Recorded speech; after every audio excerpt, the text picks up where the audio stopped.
아멘. 오늘 스가랴 14장 말씀 통해서 말씀을 깨닫는 지혜와 응답받는 기도의 은총이 우리에게 넘치게 될 줄로 믿습니다. 여러분, 스가랴 오늘 끝납니다. 모두 14장으로 되어 있는데 이 스가랴가 왜 기록되었지요? 하나님의 성전을 재건하기 위해서입니다. 성전을 재건할 때 두 명의 선지자가 있었죠. 학개라는 선지자는 이름이 축제입니다. 축제. 학개는 눈에 보이는 성전을 강조했습니다. 그래서 빨리 마저 짓자. 이거 빨리 짓고 우리 여기서 제사하자. 눈에 보이는 성전에 집중했다면 스가랴는 이름이 자카르야. 여호와가 기억하신다였죠. 하나님이 기억하신다. 그러니까 이 성전을 재건하는 이유가 뭐냐? 하나님이 우리를 기억하시기 때문에, 하나님이 우리와 함께 하시고 우리를 구원하실 것이기 때문에 이 성전을 재건해야 된다. 바로 보이지 않는 성전, 믿음을 강조하는 선지자라고 했습니다. 그러다 보니까 이 스가랴는 성전의 건물로서의 의미가 아니라 이 성전의 영적인 의미를 찾다 보니까 어디까지 갔어요? 예수 그리스도까지 갔어요. 마침내 이 성전의 궁극적인 의미, 우리가 하나님을 만나는 길이 열리는데 그 길은 제사로서가 아니라 바로 예수 그리스도, 그분이 우리 가운데 오심으로 온전히 우리가 하나님을 만나는 천국이 열린다. 그래서 예수님에 대한 예언을 많이 스가랴가 구체적으로 했다고 했습니다. 오늘 14장은요, 보면 어떤 느낌이 드시냐면 요한계시록 느낌이 납니다. 마지막 때 종말의 느낌이 납니다. 무슨 말이냐면 지금 성전을 재건하는 이유가 뭐냐? 이 성전을 지금 지어야 되는 이유는 단순히 건물을 지어 제사하기 위한 것이 아니라 우리가 마지막 때를 준비하기 위함이라는 것이에요. 반드시 하나님의 때는 오는데 하나님이 우리 가운데 임하실 그때 분명히 구원의 날인 동시에 심판의 날이 임할 텐데 그날 우리가 두렵지 않고 떨리지 않고 담대하게 믿음으로 그날을 준비하기 위해서 이 성전을 재건해야 된다라고 하는 것이에요. 바꿔 말하면 교회의 의미는 무엇이냐? 교회는 내가 오늘 남보다 조금 마음 편하게 살고 조금 남보다 난 그래도 교회 오니까 좀 낫겠지? 이런 마음의 위안을 얻으러 오는 것이 아니라는 것이에요. 교회가 존재하는 이유는 반드시 임할 종말이 있음을 우리가 알고 그 종말의 때에 심판이 아니라 구원받는 백성으로 하나님 백성 되기 위하여 우리의 믿음을 주님께 올려드리고 하나님만 붙드는 믿음의 결단이라고 하는 것입니다. 그래서 오늘 이 14장을 읽을 때 우리는 마음이 두렵습니다. 그러나 두렵지만 우리의 마음을 다시 한번 다잡는 시간이에요. 요한계시록을 읽듯이 그 마지막 날 반드시 임할 하나님의 때, 하나님의 날에 우리가 어떠한 마음으로 그 날을 맞이할 것인가, 그리고 그 날을 준비하는 하나님의 방법은 무엇인가 주목하며 보기 원합니다. 먼저 1절입니다. 여호와의 날이 이르리라. 그날에 내 재물이 약탈되어 내 가운데에서 나누이리라. 이렇게 시작을 합니다. 여러분 노란색 드시고 표시해 보세요. 여호와의 날이 이르리라. 여호와의 날. 이 여호와의 날이 바로 그동안 우리가 쭉 봤던 그날입니다. 그날에, 그때에 했던 것이 바로 여호와의 날이에요. 여호와의 날은 여러분 아시는 것처럼 구원의 날인 동시에 심판의 날입니다. 이 날을 맞이하는 사람들의 두 가지 자세가 있다고 했죠. 하나는 회피하고 도망가고 원망하고 왜 이런 귀찮은 날이 와? 왜 이렇게 힘든 날이 와? 그런 자들에게 여호와의 날은 심판의 날이죠. 그러나 아멘 할렐루야 마라나타 주여 어서 오시옵소서 하나님을 기쁨으로 맞이하는 자들에게 이 날은 구원의 날이 됩니다. 이 여호와의 날이 바로 그날에 내 재물이 약탈되어, 그날에 표시해 보세요. 그날에 여호와의 날이 그날에 1절에 두 번 나오죠. 그리고 3절에 보시면 그때에 나오죠. 또 표시해 보세요. 그때에. 4절에 보시면 그날에 또 나오죠. 자, 여호와의 날, 그날, 그때, 그날 강조하시죠. 계속해서. 왜요? 반드시 온다는 것입니다. 피할 수 없다는 거예요. 여러분 우리는 영원히 살 것처럼 삽니다. 영원히 이 땅에서 100살, 200살 살 것처럼 살지만 그렇지 않다는 것이에요. 반드시 하나님의 날이 온다. 그 날을 알고 준비하는 자들, 그 날을 기억하며 사는 자들이 하나님의 날을 준비하는 자들이요, 은혜 받는 자들이요, 하나님께 들림받는 자들이죠. 자, 그런데 그 여호와의 날이 이르리라 라고 하는 말은 미래형처럼 보이잖아요. 그런데 원문을 보면 이미 왔다는 거예요. 여호와의 날이 이미 왔다. 그런데 왜 앞으로 올 날을 이미 왔다고 표현했을까요? 이것이 바로 반드시 이루어질 하나님의 일이 마치 이미 이루어진 것처럼 기록하는 예언적 완료형이죠. 그래서 해석을 할 때는 우리는 이르리라 라고 미래형으로 이렇게 번역했지만 원래 원문은 여호와의 날이 이미 왔다 라고 선포가 되는 거예요. 그래서 우리는 어떻게 살아야 되는가? 이르리라로 사는 것이 아니라 이미 왔다의 믿음으로 살아야 되는 것입니다. 하나님의 그 나라는 이미 온 것처럼 분명하게 우리에게 이루어질 것이다. 그 여호와의 날이 이루어지는데 그날에 뭐가 어떻게 된다고요? 내 재물이 약탈된다고요. 그래서 나눌 것이다. 이게 무슨 말일까요? 왜 하필이면 재물일까요? 마지막 날에 왜 재물부터 약탈이 될까요? 우리가 가장 소중히 여기는 것입니다. 우리가 주인 삼은 것, 그것부터 하나님이 빼앗아 나누실 것입니다.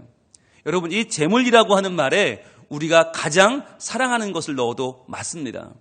하나님 아닌 것을 나의 주인으로 모시고 섬기는 그 모든 것은 그날에 약탈될 것입니다. 그날에 나누이게 될 것입니다.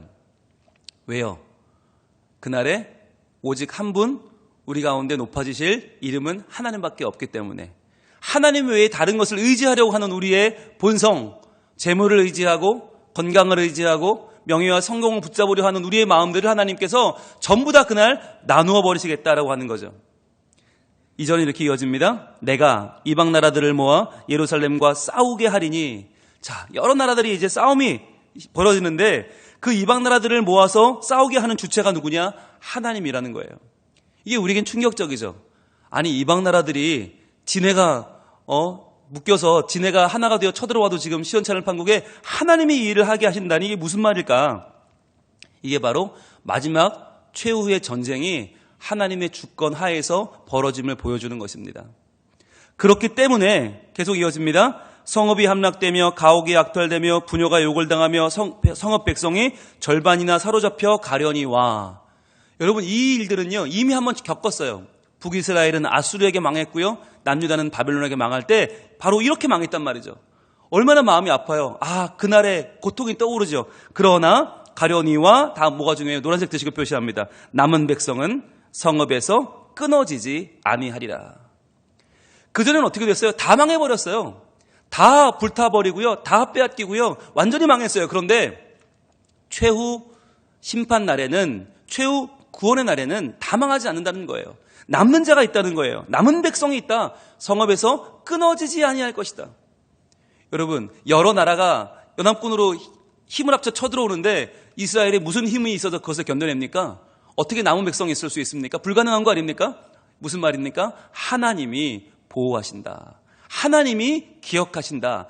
스가랴, 바로 자카르야, 하나님이 기억하신다는 것을 강조하고 있는 것입니다. 하나님이 우리와 함께 하시면 반드시 남은 백성이 있을 것이고 그들은 하나님이 보호하시는 백성이다. 이것이 하나님께서 그 마지막 날을 준비하시는 이유입니다. 성경에는 여러 가지 비유가 나옵니다. 바로 알곡과 가라지 비유가 이것을 미리 보여주는 것이에요. 하나님께서 우리에게 종말의 때 심판의 나를 가지고 오시면 그날 하나님이 그 날을 베풀어 주시면 알곡과 가라지가 나눠진다는 것입니다. 믿음이 있는 자, 그날에 구원받는 자는 알곡이요, 믿음 없는 자, 하나님 아니라 다른 것을 의지한 자들은 심판을 받을 것입니다. 그것이 가라지입니다. 하나님께서 바로 그 마지막 날 하나님의 사람들을 구원하시고 그들을 기억하시는 놀라운 하나님의 손길이 함께 하실 것을 말씀합니다. 자, 그러면서 3절은 이제 완전히 반전이 일어납니다. 반전, 그때에 동그라미 하셨죠? 여호와께서 나가사 그 이방 나라들을 치시되, 그랬어요. 노란색 드시고 표시합니다. 여호와께서 나가사 그 이방 나라들을 치시되. 자, 하나님이 모으셨잖아요. 그런데 하나님이 그들과 맞서 싸우십니다. 무슨 말입니까? 하나님이 이 세팅을 다 하셨어요. 그들을 불러 모으고 마지막 전쟁을 붙이셨어요. 그런데 하나님이 그들과 싸우실 것이다. 왜 모은 것입니까? 싸우기 위해서. 하나님이 그들과 싸우고 최후 승리를 얻으셔서 하나님 백성에게 그 승리의 전리품을 주기 위해서 그들을 모으신 것입니다. 중요한 단어가 나옵니다. 나가사란 단어예요. 나가다. 안에서 밖으로 나간다? 단순히 그런 의미가 아닙니다. 야차라는 의미는 뭐냐면 박차고 일어난다는 것이에요. 여러분, 하나님이 어디 계세요? 하늘 보좌에 앉아 계십니다. 그 하늘 보좌에서 박차고 일어나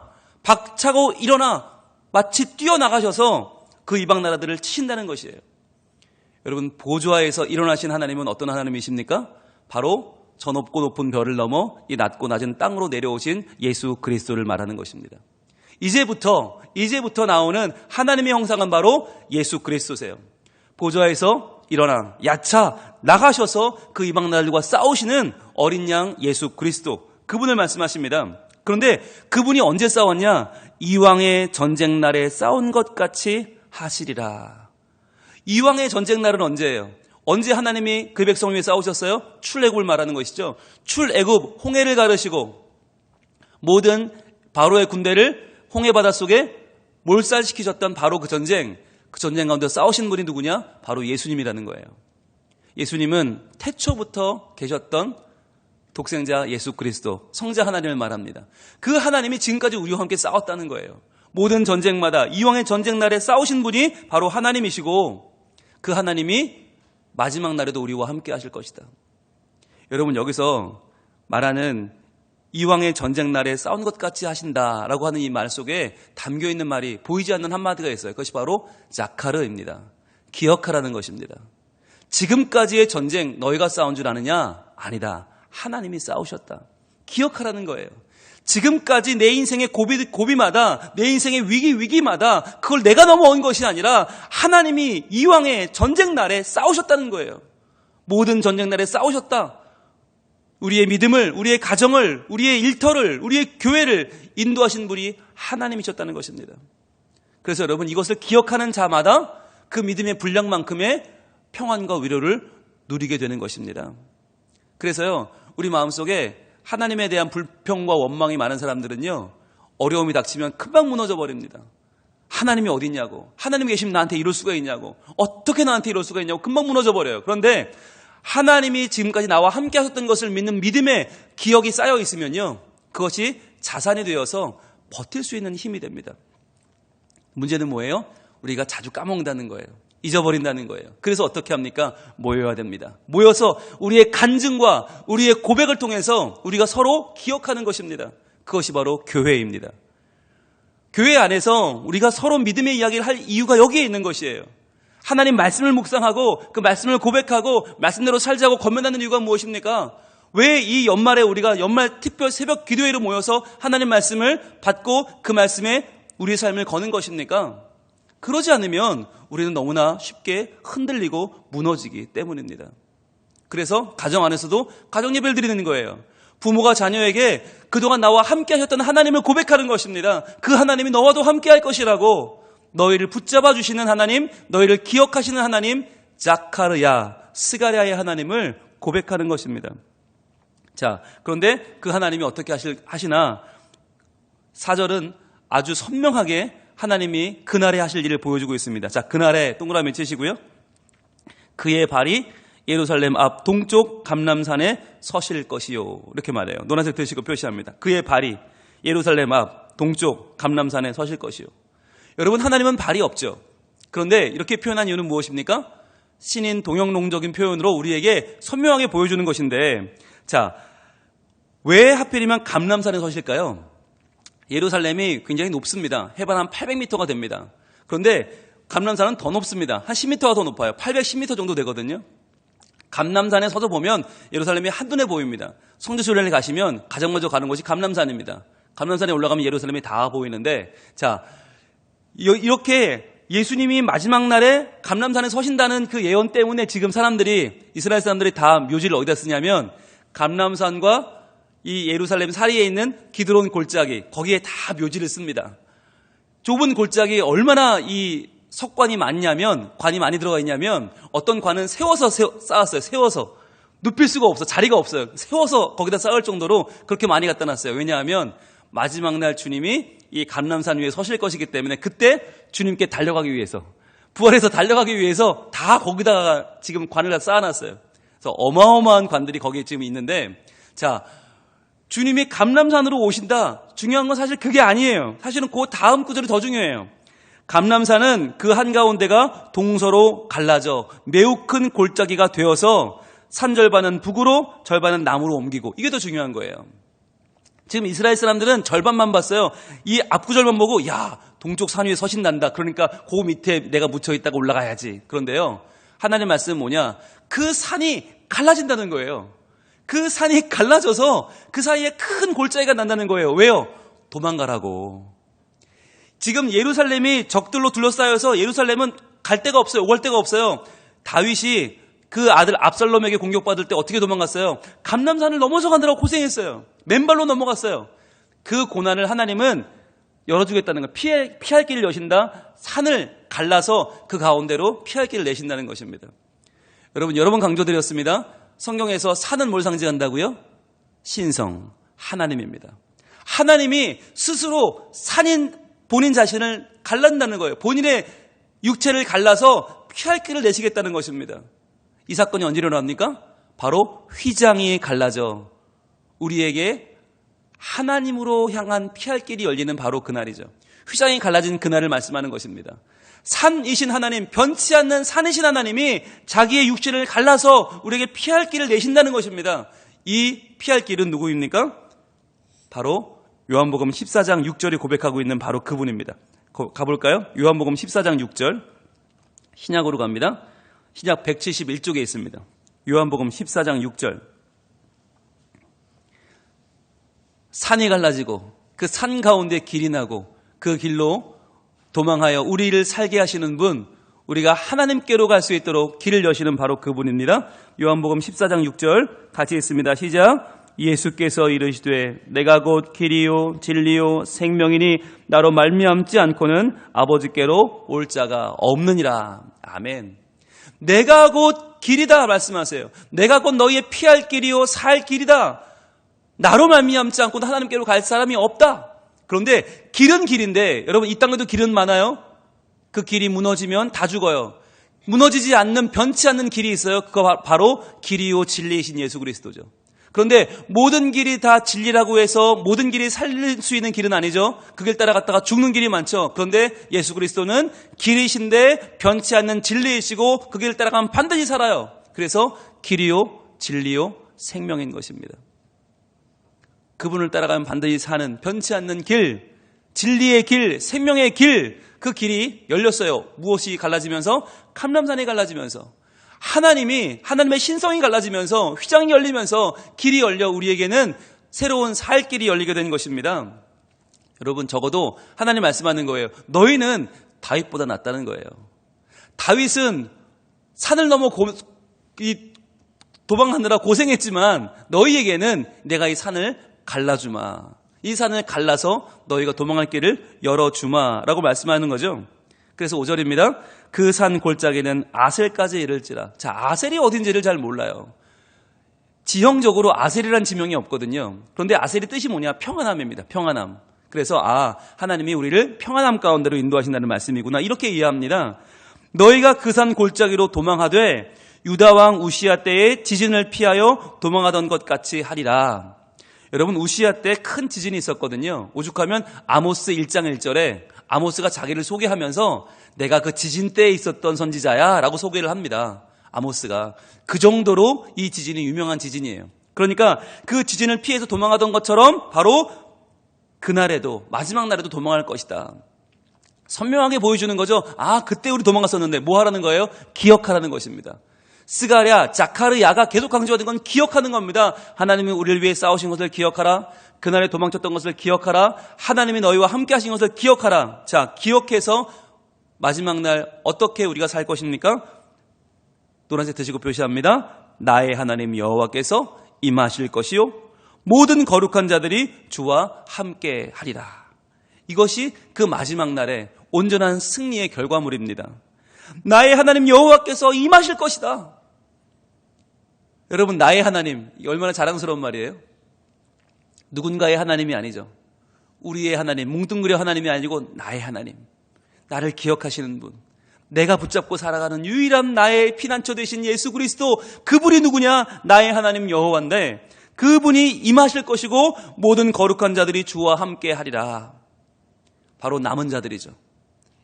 이 심판 가운데 믿음을 지키고 하나님 앞에 끝까지 남아있는 자들, 믿음을 지킨 가정, 믿음을 지킨 성도, 믿음을 지킨 교회는 반드시 주와 함께 하리라. 여러분, 이것을 한마디로 바꾸면 뭘까요? 나의 하나님 여호와께서 임하실 것이요 모든 거룩한 자들이 주와 함께 하리라. 길어 보이지만 한 글자로 줄일 수 있어요. 한 글자로. 그것이 바로 마태복음 1장 23절입니다. 가봅니다. 마태복음 1장 23절. 스가랴에서 말라기만 지나면 바로 마태복음입니다. 여러분, 이제 신약에 가깝습니다. 신약 멀지 않습니다. 이제 말라기만 훅 지나가면 마태복음 1장이죠. 마태복음 1장 23절. 바로 나의 하나님 여호와께서 임하실 것이요 모든 거룩한 자들이 주와 함께 하리라. 이것을 한마디로 뭐라고 합니까? 마태복음 1장 23절 시작. 보라, 처녀가 잉태하여 아들을 낳을 것이요 그의 이름은 임마누엘이라 하리라 하셨으니 이를 번역한즉 하나님이 우리와 함께 계시다 함이라. 아멘. 바로 임마누엘입니다. 예수 그리스도의 이름이죠. 임마누엘, 하나님이 우리와 함께 계시다. 여러분, 이 예수님의 이름 임마누엘이 어디서 왔냐면 바로 스가랴의 고백에서 왔습니다. 스가랴가 고백한 마지막 날, 최후의 심판날에 우리와 함께 해주시는 그 하나님에 대한 고백, 바로 오늘 스가랴 14장 5절의 말씀, 나의 하나님 여호와께서 임하실 것이요 모든 거룩한 자들이 주와 함께 하리라. 즉 예수님의 이름 임마누엘은 평안할 때, 별일 없을 때 우리한테 툭 다가와서 야, 별일 없냐? 나랑 놀까? 이런 하나님이 아니라 우리와 함께하는 하나님은 마지막 때 피가 튀기고 말의 울음소리가 나고 병거들이 서로 부딪혀 박살이 나고 불타고 하나님의 전쟁이 일어나는 바로 그날, 그 전쟁의 한가운데에서 우리와 함께 하시는 하나님을 보여주고 계십니다. 그 하나님은 지금도 우리의 어려움 가운데, 문제 가운데, 질병 가운데, 눈물 가운데 함께 계십니다. 그분이 우리를 기억하십니다. 자카르야, 우리를 기억하시는 스가랴의 하나님께서 오늘도 우리의 모든 절망 가운데 함께 하시고 우리의 모든 문제와 우리의 모든 시험 가운데 올해를 견딜 수 없을 만큼 아프고 눈물 나는 우리에게 찾아와 주십니다. 그리고 우리와 함께 하십니다. 그 임마누엘의 주님을 맞이하는 성탄절이 바로 내일입니다. 여러분, 이 성탄절은 이 아픔이 결코 우리만의 것이 아님을 보여줍니다. 결코 이 눈물과 이 고난이 우리에게만 던져진 것이 아님을 보여줍니다. 우리 주님이 우리와 함께 하십니다. 견딜 수 없는 아픔의 순간에 우리 주님의 손을 붙잡기를 원합니다. 그래서 나의 하나님 여호와께서 임하실 것이요 모든 거룩한 자들이 주와 함께 하리라. 이 말씀을 붙잡고 우리가 임마누엘의 주님과 함께 이 고난의 때를 지나 하나님께로 피하여 결국에 하나님의 때에 구원받는, 하나님이 우리를 건져주시는 하나님의 자녀의 복, 하나님 자녀의 최후의 승리를 끝까지 견디고 버티고 경험해내는 하나님의 백성들, 우리 성민가족들 다 될 수 있기를 축복합니다. 기도하겠습니다. 하나님, 오늘 이제 스가랴가 끝납니다. 스가랴는 단순한 건물로서의 건축, 건물로서의 성전이 아니라 이 성전이 가져올 최후의 승리, 바로 예수 그리스도, 우리의 어린 양 예수님이 주실 최후의 승리를 보여주면서 그분이 임마누엘 되심을, 우리와 함께 하시는 하나님이시오, 그분 안에 우리의 모든 문제는 녹아지고 우리의 모든 질병은 해결되고 결국 우리가 구원받아 천국에 이를 것을 보여주고 계십니다. 하나님, 임마누엘의 예수 그리스도를 우리가 마음에 모시기를 원하오니 우리가 이제 다가오는 성탄절을 맞이하면서 우리 예수님으로 말미암아 우리의 모든 문제와 아픔과 시험을 이겨내고 우리에게 피할 길을 내시는 하나님을 확실하게 믿고 의지하며 주님 안에 참 평안을 맛보게 하여 주시옵소서. 하늘에는 영광이요 땅에는 평화가 가득한 예수 그리스도의 나심이 우리의 영혼 가운데 온전히 승리가 되게 하시고 우리의 가정을 살리고 우리의 일터를 변화시키고 우리의 교회를 하나님의 집으로 세워가시는 놀라운 소망이 되게 하여 주시옵소서. 오늘도 주님만 의지하오니 이 새벽에 나와 기도하는 우리 모든 성민 가족들의 기도를 들어주시고 오늘도 하나님이여 우리 삶 가운데 임재하셔서 임마누엘 우리와 함께하여 주시옵소서. 예수님 이름으로 기도합니다. 아멘.